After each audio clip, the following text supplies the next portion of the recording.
In this video tutorial we are going to take a look at the general settings, step by step. So let's get started. From your WordPress dashboard, go to Settings and select General. Here you need to enter your site title, tagline for this, in a few words, explain what this site is about. Then WordPress address URL, site address URL, administration email address, membership. Check this box or not to allow registration. Next is new user default role. From here you can select subscriber, contributor, author, editor, administrator.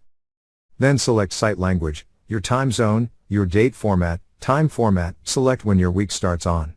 You can also view documentation on date and time formatting and finally save changes.